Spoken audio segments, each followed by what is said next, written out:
You're listening to Interzone Pod with me, Gareth Jelley, and my guest today, Bruce Omar Yates. Hello, Bruce. It's great to be talking to you. Hi, Gareth. Great to be talking to you too. Before we get to your debut novel, The Muslim Cowboy, which is really, starting out, kind of, if you're in any way intrigued and listening to this and intrigued by the title, do check it out. It's a really interesting book. But before we get to that, I wondered if you could tell me a little bit about your background. You grew up in France, I think, and I wonder, what was that like? And also, what do you remember reading when you were younger? Like, which books left a big mark? So I was born in London. My mum's Indian, my dad was English. We moved out to France when I was like 12, I think. I was there until I came back to London for university. I studied literature and film at King's College London.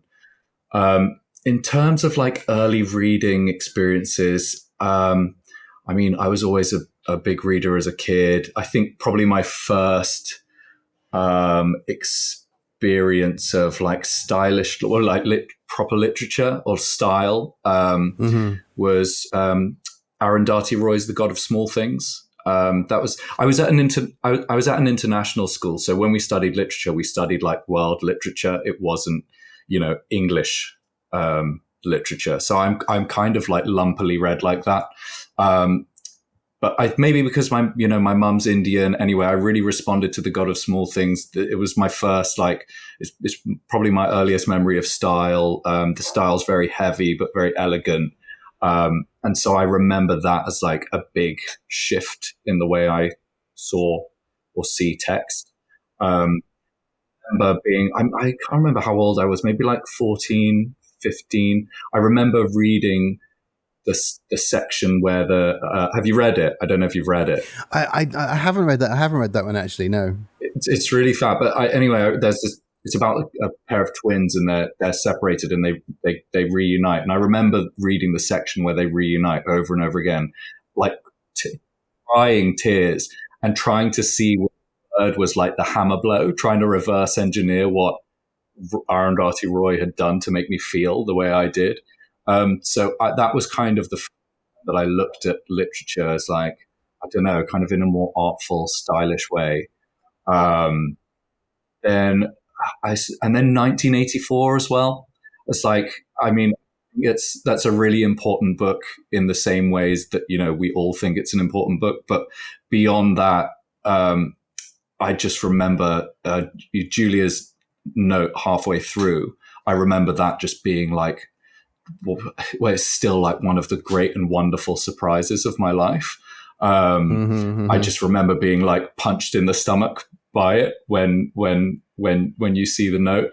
And yeah, Orwell is just like, I don't know. I feel like he's like the author I really identify with in a weird way. I feel like he seems to have been charged to write with like the same thing that charges me to write, but like I'm no, I'm not Orwell. But like, yeah, I don't know, like somewhere in his like work is like the best essence of what I'd like to expect of my spirit, I think, if that makes sense. Well, you talk about spirit. That's interesting. I mean, did you, like, growing up, was that, did you have a sense that you wanted to go into writing or into music? Because you're also a musician. Did you have a very clear idea early on of what you wanted to do? Maybe because you had the sort of inkling of that spark.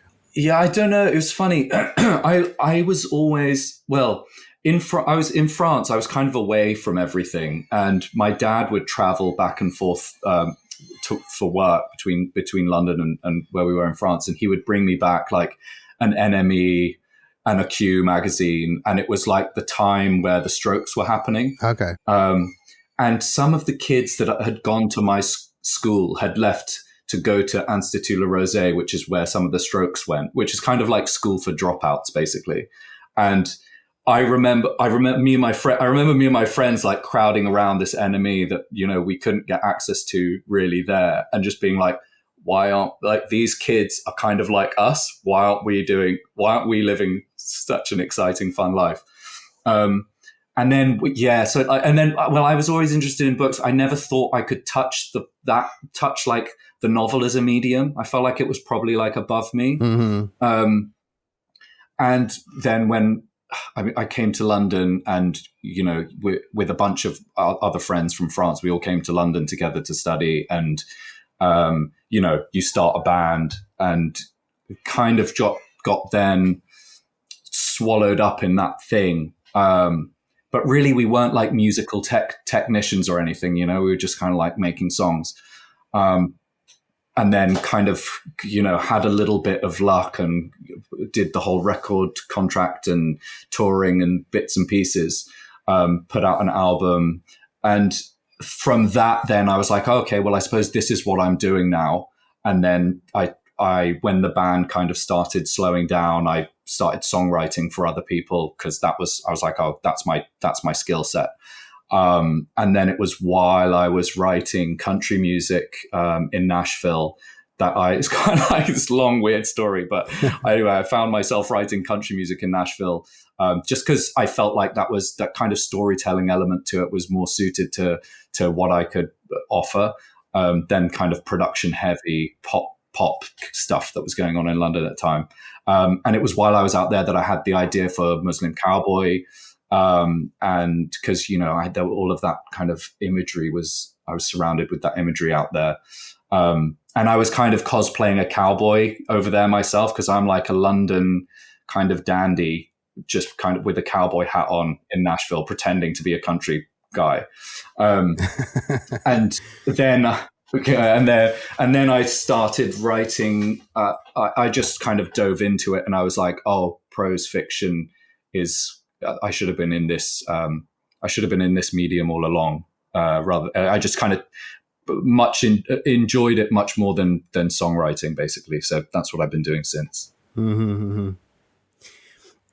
Kind of reversing back a little bit, because yeah, we kind of sped past some really interesting points. So you mentioned the kind of like Enemy and the Strokes, and you mentioned kind of that gut punch of in 1984, and I'm kind of intrigued by your sort of your thoughts on escapism and your thoughts on genre, and it sounds a little bit like you're touching slightly on that, the imagining the way these sort of these bands live, and obviously the way stories can take you over. Is that something, and also I guess escapism and the way that sort of genre novels do often, I mean all novels do, but genre novels in particular have these sort of iconic moments, these single images that are very much the ones that get stuck in our head. Is that something, when you think back to kind of growing up, that there were kind of like where were you escaping to? What was your escapism?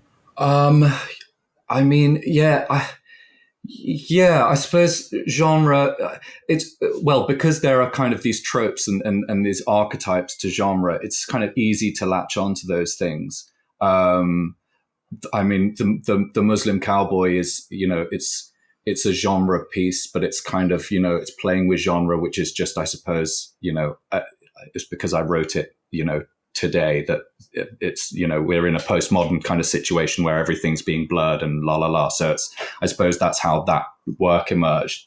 In terms of like escapism myself, like, I mean, I would read, I would listen to music. I would play a lot of football.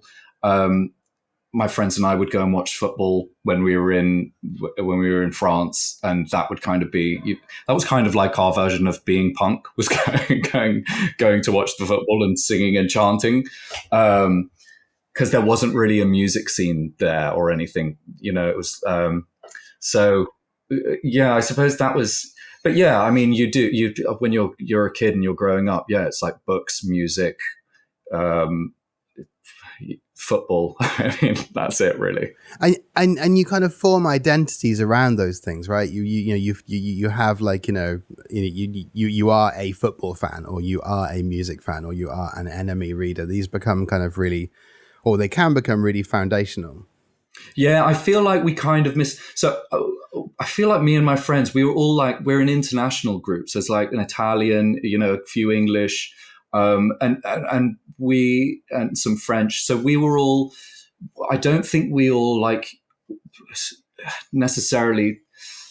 It's like when we started our band, like that was the band that I was in was called Fammy, and we were in London together, but we were doing something that was so weird. We didn't really know what, we kind of called it punk, but people didn't like us calling it punk because we didn't sound like the Sex Pistols or the Clash.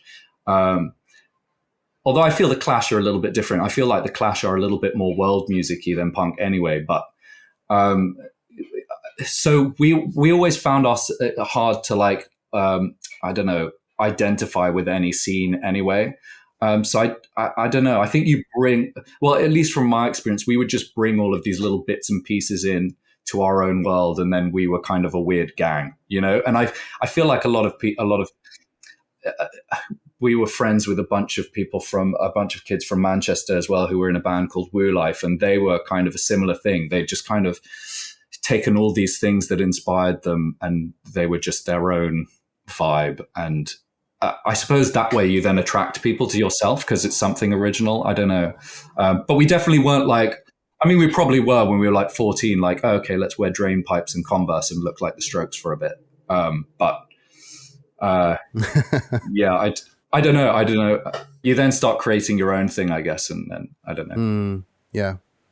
I've got thinking about the Muslim Cowboy before, but I've got a kind of question that relates to that. But I think before I ask it, you should talk a bit more about, to sort of introduce the book. So, how would you've kind of hinted at it a little bit already, but how would you sort of pitch the Muslim Cowboy to readers, to people who have they haven't heard anything about it beyond the title? There's been some really quirky marketing. I did like the Dead Ink. I think it was that Instagram post where they had a bunch of stuff that stuff that kind of the American carries. So sort of the kind of portable disc player and all the kind of thrift store stuff. And there was a nice quirky post about it. Starter set. Yeah. Starter set, yeah. But I feel like that's the kind of surface kind of level of it. But kind of there's a lot more going on, I think, beneath that. And I wonder, how would you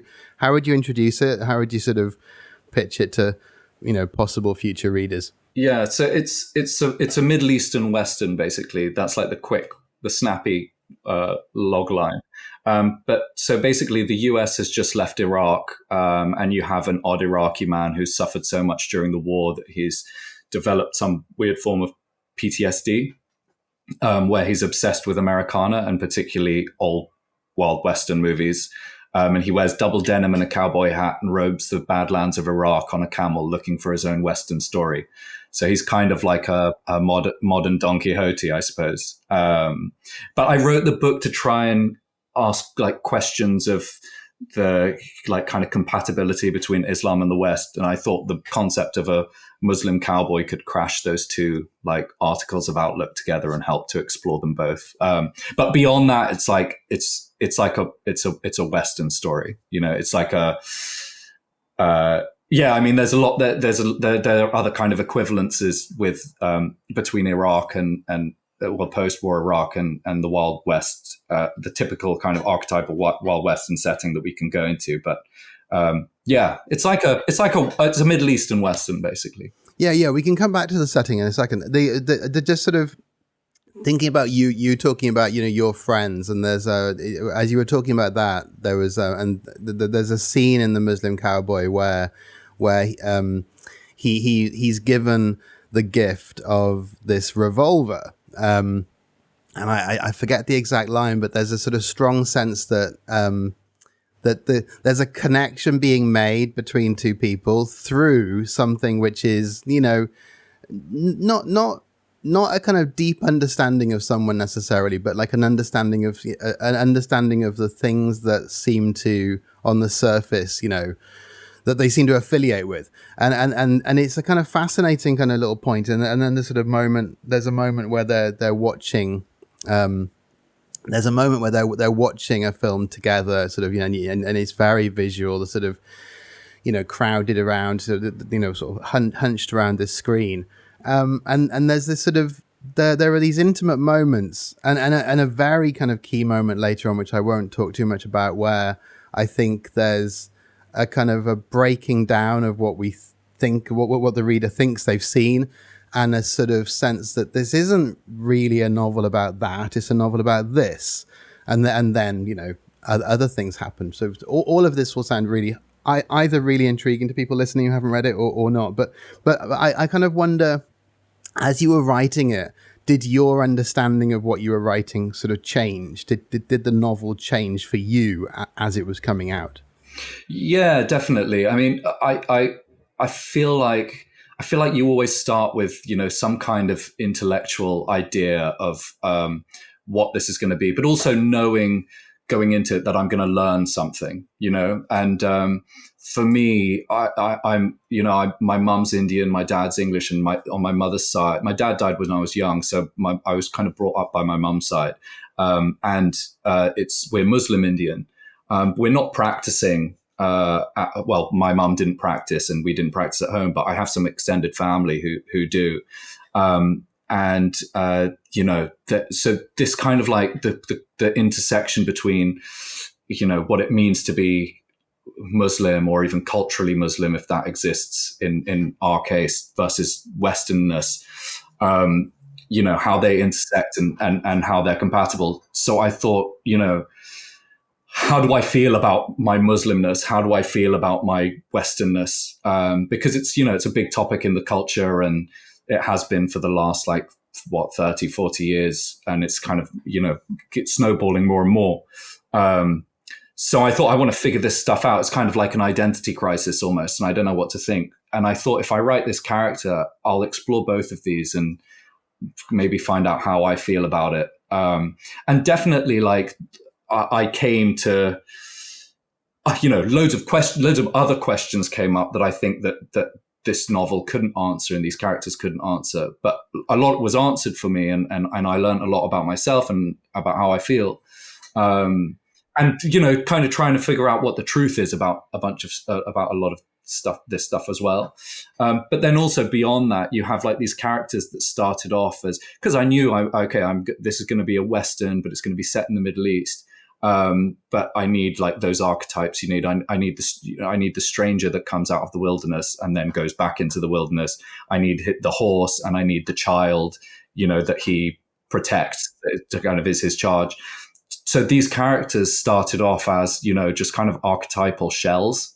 And as I wrote, they kind of just became more dimensional. And as they interacted, they started, behaving on their own and doing their own thing and kind of taking me to places that I didn't think they would. So, the book really, it really wrote itself in many ways, and really came alive in many different ways, for sure. That's really interesting about the sort of talking about the archetypes sort of filling out as you went, because there are I think that's sort of critical to the way the novel, or the reasons the novel was so successful for me, because I think there are moments where it kind of that sort of things break through and things break through in a really, really fascinating way. I've got something written down here that I wanted to ask you about. You have these 4 Western films that form a kind of intertextual skeleton almost. They sort of this musculature of the book. You have Shane, True Grit, The Wild Bunch, and The Searchers. These 4 kind of classic Westerns from about a decade and a half. You sort of, if you wanted to introduce someone to Western cinema, that would be one way of doing it for sure. And I wonder, well, hang on, no, sorry, I'm getting derailed. But at the heart of the book there is something else, and there is this sort of, you wrote this really fascinating essay for Bucanista, which is called Thoughts from and on the Frontier, and you use this tantalizing phrase, oscillation is understanding. And it's sort of, it's a phrase that won't make much sense to anyone listening if they haven't read the book. But for me, it kind of speaks to the way that at the heart of this book is something very, very sort of complex. And then also you have this very sort of clever sort of four act structure, which kind of, I guess, anchors it in a way. And I kind of wonder how those two things emerged. Like, you've talked a little bit about sort of the intellectual idea behind it, but structurally, was the book like that early on, or did that come sort of through redrafting? Yeah, it came through redrafting. So I knew that I had to kind of justify I had to figure out a way to justify this an Iraqi guy's kind of assimilation into, like, Wild West or Americana. It started off as, and then, okay, Wild Westerns through the movies. And then I kind of had, then you have the character of the Muslim cowboy is justified. So then I was like, okay, well, he has to watch these films. And I thought, well, it'd be fun to kind of, he can watch the film and then he'll try and play out something from it. And so, yeah, I mean, those 4 films are like really classics, and all kind of a little bit different as well, in a different way. So they're a great kind of starting point. But kind of Shane is like the archetypal kind of monolith Western film, Stranger Horse Child, True Grit as well. So those are kind of the first ones, kind of introducing us to that archetype and introducing that character to that archetype. And then in the kind of, as the story goes on, you have the Wild Bunch, which is, it's like an action movie. And that's when kind of, little kind of action sequences start occurring, and he gets like kind of embroiled up in all of that kind of thing.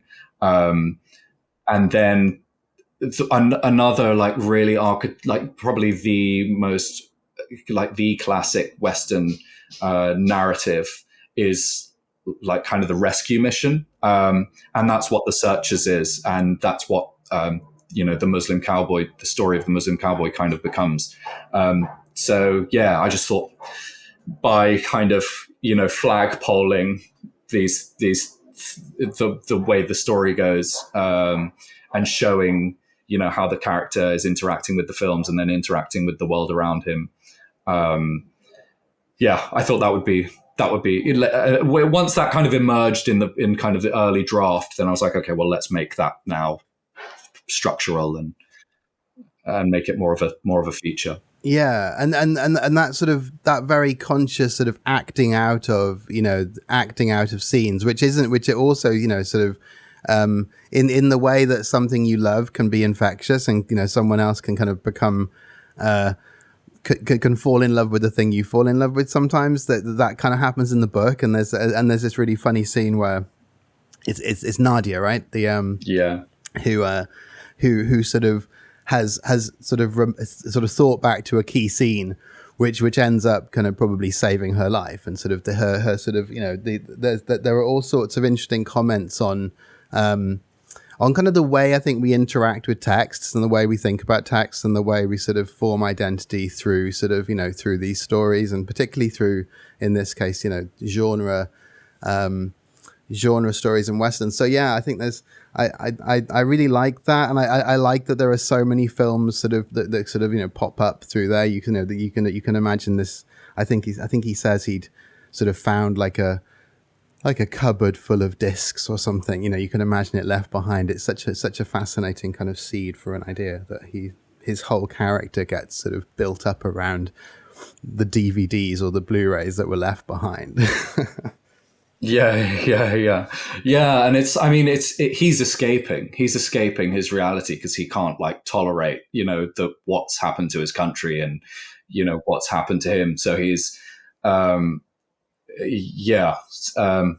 he's like a Quixote in that sense, he's, and I tried as well. Like, that was the other kind of big thing that I did, was went back and like read Cervantes and just saw how Don Quixote is fascinated by his knights chivalry tales, and trying to kind of, do a similar thing with my character. Oh, that's wonderful. This phrase "oscillation is understanding" that you use in the essay, could you talk a little bit more about that? Because I feel like it's that's a key to some of what I think works really well. This sort of this oscillation, and I think you've kind of touched on it a little bit, talking about your own sort of background, between cultures, and your own sort of childhood growing up with other people who were also kind of, between places and between cultures. But yeah, oscillation is understanding. It's fascinating.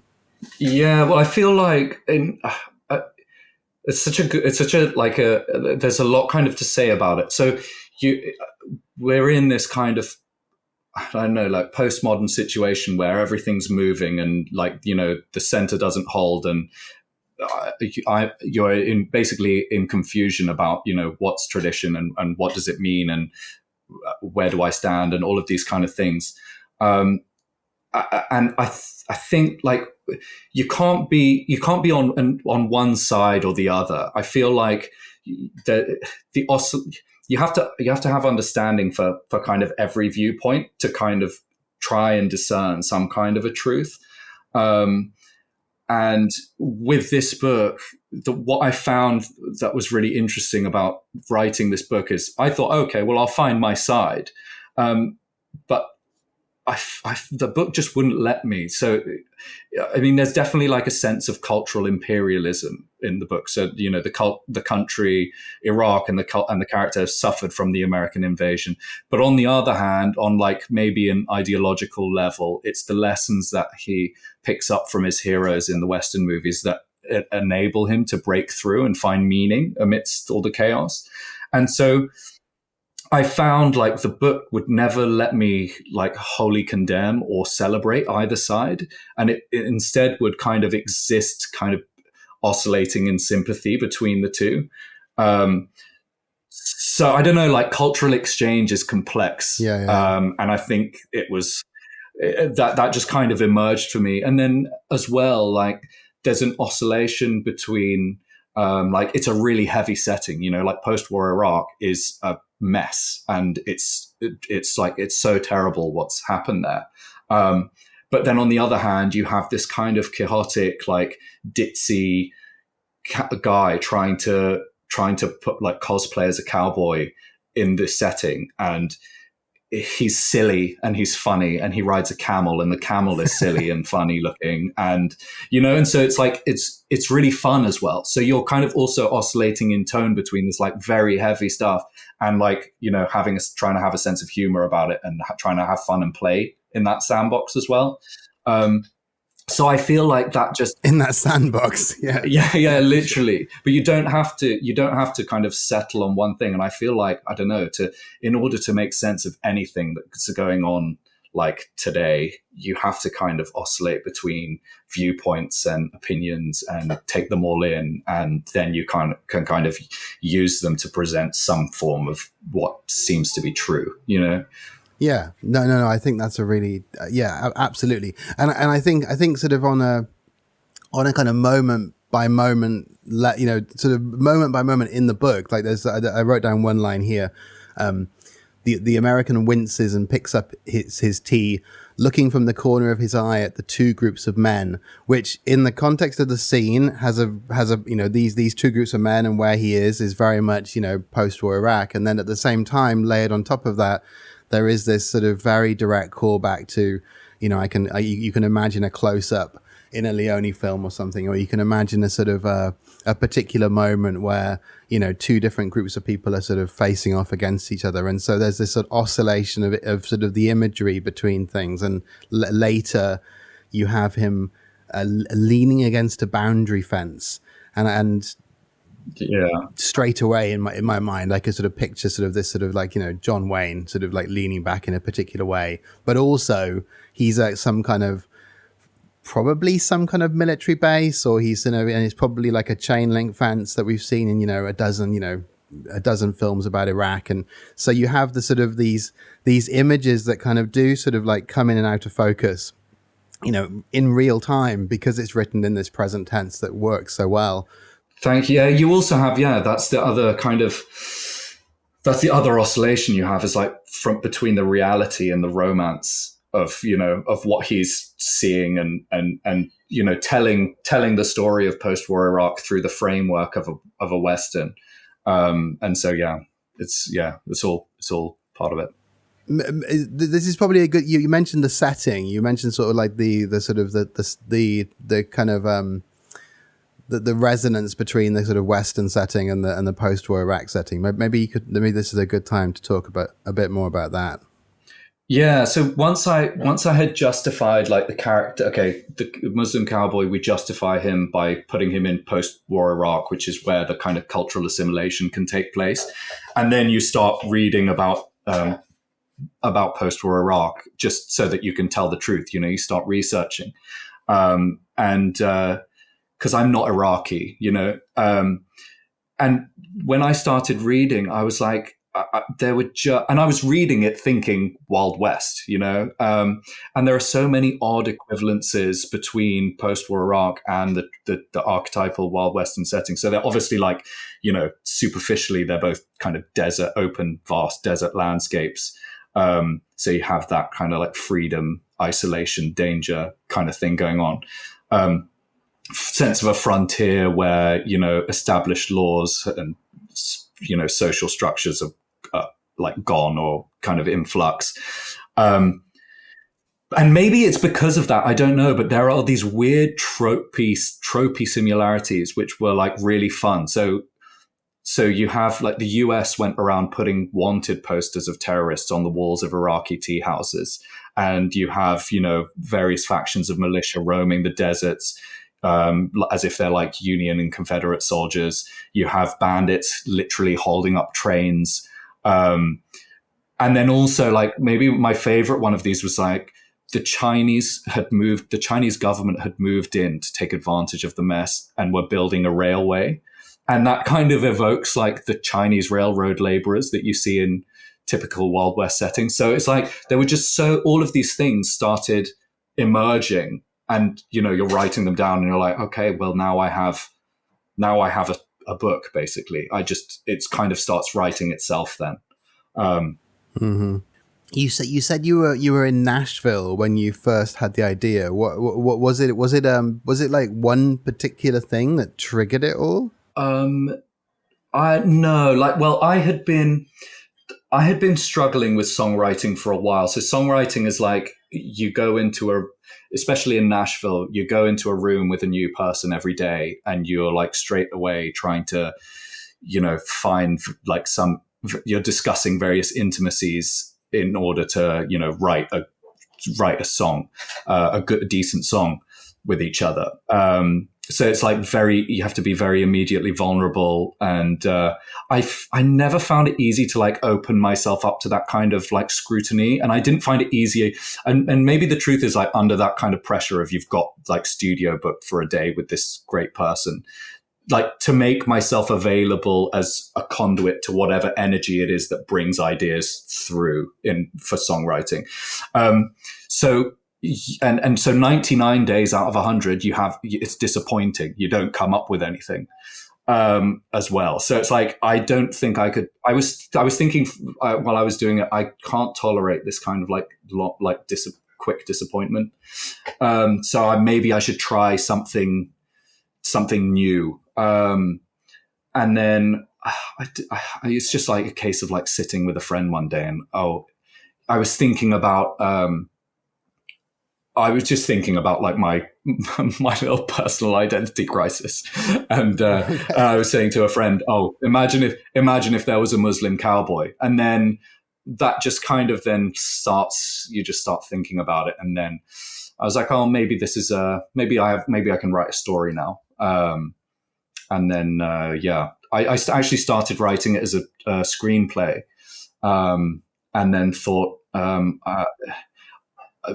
maybe I'll try prose fiction. And then, I just really liked I kind of immediately had a voice and a style, and was very excited about that, and thought, okay, I can do this now. So then that's how kind of I was energized to continue. And just kind of stopped going to writing sessions that I'd booked and stuff. And Yeah. Right. I'd written something down about the sort of the screenplay, not so much the screenplay quality, but I think the present tense, that the present tense works really, really well here, and I think there's also, you can almost see the close-ups, and you can almost see the wide shots, and that there is a sort of very that there is a kind of filmic quality to it. I kind of wonder how much of the story was originally a screenplay before it became a novel. Was that something that happened kind of midway through the writing, or did you have the complete screenplay, which then became the novel? I'd written probably like a first act, and when I started kind of changing it to prose, it was like starting with stage description, and I just found that it worked. Okay, well, this is going to be a novel to do with film, and so it, the style should have something to do with that, and that kind of first little part, it was stage description, and then I added more, and it just kind of took shape and was like a very obvious voice. And so, yeah, that was a blessing, really. And the rest just kind of followed from there. Mm-hmm. Yeah. And you sort of, to sort of, you mentioned tonally how, you're having fun, and there are both these very sort of, these very, not serious so much, but kind of like moments of kind of profundity and images where you kind of think, particularly towards the end, where sort of on the one hand it's like, okay, so this is like, there is a trope that you're pulling, you're definitely kind of pulling that out, but at the same time, I think it must have been quite difficult to walk that tightrope, because you do get to the very end, and it has this, and it just hits exactly as I think as I think it should. Yeah, and a lot of it was like discovery and searching, and I was cast off in the desert, kind of just like figuring out how to do this for the first time, and wandering through. But you set up Iraq, and it's heavy, and then you start having fun, and then you're kind of off on an adventure. But you do, when everything starts closing in, well, basically the situation of post-war Iraq starts closing in on the characters, and you have to kind of take that very seriously. Otherwise you're not telling the truth, so you could, but you definitely want to kind of you definitely want to tell a Western story still. So you have to kind of, it's just kind of happens naturally, though. You feel like, okay, well, this is now needing to say something about the situation, and then, okay, but let's end with a flourish. Yeah. No, absolutely.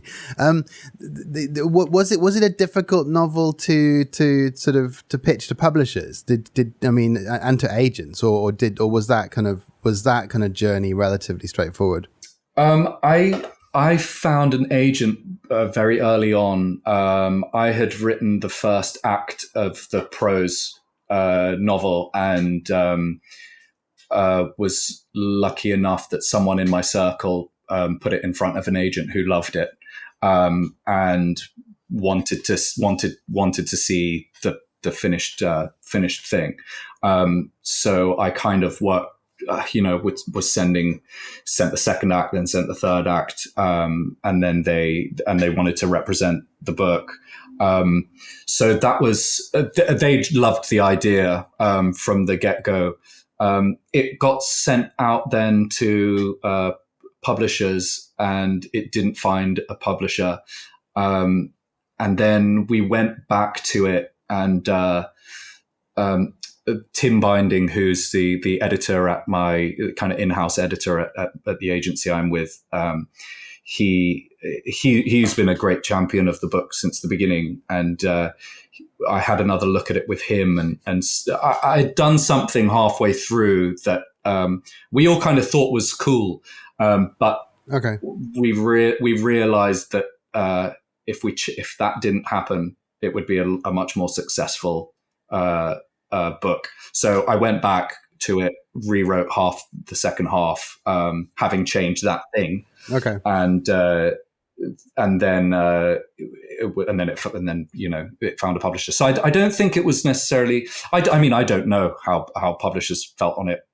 When it went round, if the idea was difficult or not. But I do think that the first time it went round, it wasn't a strong enough story, probably. Mm-hmm. So there was something like plot mechanics that got kind of played with, and then Dead Ink, which is I mean it's wonderful. It's at Dead Ink because I think they have such an intriguing list at the moment of books that are either genre or playing with genre or doing things that, and are very sort of firmly literary and also very much sort of knowledgeable and engaged with, whether it's science fiction or crime or horror. So I think, I think Dead Ink is such a great home for it. Yeah, definitely. No, I'm really happy that it's come out with Dead Ink, and it was funny. I had picked up the Dorey ad to read the week that Dead Ink offered to buy the Muslim Cowboy, to publish the Muslim Cowboy. So that was kind of some weird serendipity. And also they're based in the Northwest, and my wife they're based in Liverpool, and my wife is from Liverpool. So I feel like it's kind of there's an odd like home sense of homecoming there for me as well. Historic Lancashire has been very good to me in my life for no reason. That's wonderful to know. So you started out songwriting and then sort of transitioned to this sort of writing a screenplay and writing the prose. What kind of writing? I mean, do you write longhand or do you write on a computer? And what kind of writing rituals do you have? I have a daughter now, a 2-year-old daughter. So I am now writing whenever I can. But when I was writing this, it was like a very, very cool time of my life. I was like waking up really cool on depending how you look at it, not very sexy, but I was waking up really early. I was going like running and then coming back, writing for 2 hours, having a break, doing a couple more hours. And it was just like, I was flying. I had this, as I said, I had this agent who was very enthusiastic about my writing. So I was really energized and hyped up on and really feeling myself. So yeah, it was, typically like I write in the morning. I like to give kind of the top end of my energy to it rather than, when I'm tired and, just want to kind of go to bed. So yeah, I'm a morning writer. And a longhand writer, longhand or on the computer, and has that changed between songwriting and writing prose? I was always like computer, like even when I was songwriting, I'm a big I have loads and loads of computer notes, ideas, and then I write on computer. I love the idea of writing longhand, but I don't know, it's not happened for me yet. Maybe I'll kind of commit to it one day and try, but I don't know. I have a good system. And I don't want to jinx it. Don't mess with the system. And also now I have a 2-year-old. I'm like, I don't have time to mess with the system either. So yeah, it's go. But I'll try maybe one day. Aside from these films that were sort of that kind of run through the book that are sort of part of the text, what other influences or what else were you reading around the time you wrote it? Can you kind of identify other writers who you were kind of turning to, either as inspiration or as sort of models of things you liked that you wanted to kind of try to emulate? Yeah, there are some some key ones were so when I knew it was going to be kind of like a man and child story. I reread The Road by Cormac McCarthy. He's like one of the great writers, let alone of westerns. So I took from that book what I could, and that's a western itself. Stranger horse child, and the horse is the shopping trolley. But so yeah, I kind of used that to structure my story. I also reread Seven Pillars of Wisdom by T. Lawrence, because he's a guy who kind of adopted Arab. He's a guy who adopted Arabness in the opposite way to my character. And then also, I wanted to kind of juice up on his, desert plain description and stuff like that. And then Don Quixote. I reread that as well. That was the other one. So yeah, those three were the kind of key influences, I think. Such an amazing triangulation. Those three. That's wonderful. Mm. Yeah, yeah. It's like those three equals Muslim Cowboy.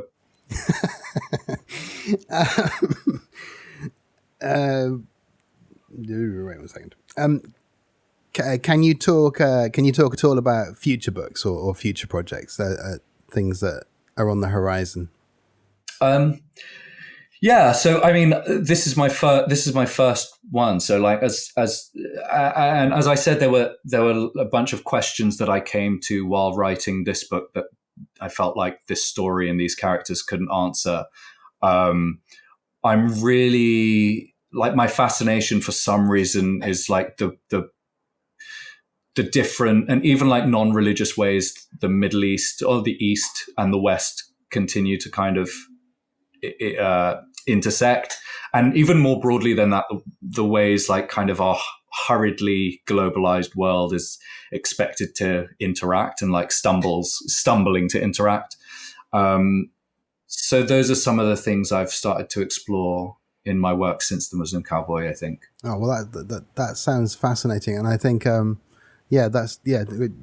well, first of all, if you're listening, and if you're listening this far and you haven't yet kind of like pre-ordered The Muslim Cowboy, it's do find it. It's on all good bookshops. I think it's out. Is it out this week or next week? I've lost track. Next week, 22nd of August. 22nd of August. So yeah. Recommendations. What have you been reading recently? Is there anything you could recommend for listeners? Recently, I am currently. What am I currently reading? I'm currently reading It Lasts Forever and Then It's Over, which is the zombie novel from Fitzcarraldo by Andy Cox. And have you read that? I haven't. You funnily enough, this is the second. I heard about it last night. M. John Harrison posted out about it on social media, and I took a look at it then. But yeah, you're the second person to mention it. So yes, yeah. Tell us about that. Yeah, you think that like the zombie thing can't be done anymore, but this is just a really interesting, very literary take on a zombie novel. And you have like that. There's a moment where I mean, I don't want to spoil it, but there's a moment that you can just feel, Andy Markin. The character feels like just kind of this sense of like surprise and energy and excitement, and you feel like Andy Markin wrote that and had. You feel like her excitement coming through in the text as well. So I'm really enjoying that. It's that kind of same sense of surprise that I felt from when I read the note in 1984. That's the kind of thing that I chase, and this has that. So yeah, I recommend. Okay, and that's interesting because that's sort of definitely.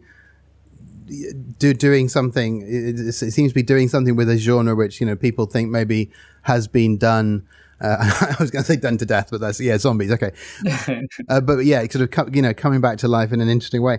Are there other genres that you would like to sort of play around with? Do you have sort of ambitions to write to write or to explore other genres? I like. You know what? I really like how Kubrick had like one film in each genre, kind of, and they're kind of the best film ever of that genre. So yeah, I like that. I like that concept, but I have an idea for like a kind of a gothic horror story. Like in my head, it's like going to be my Hunchback or my Frankenstein, like my version of whatever that kind of vibe is.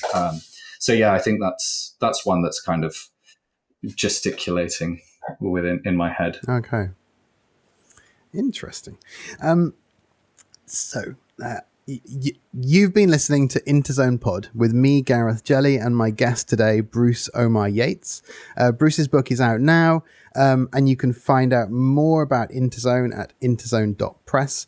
Thank you so much for taking the time to talk to me today, Bruce. It's been a pleasure. Thank you, Gareth. It's been fun. Before we go, one last question just to close out the show. Where or when are you kind of most happy? Where or when do you sort of find the most joy? You know what? I was telling a friend this last night. Since I had a daughter, like anything completely trivial I just really enjoy. So we went to a shopping center the other day and we were waiting for the elevator, and I was the happiest I've ever been. I'm like not kidding. I don't know what was going on hormonally, but I just felt like just a rush of like I'm exactly where I'm meant to be. So waiting for an elevator in a shopping center with my daughter and my wife.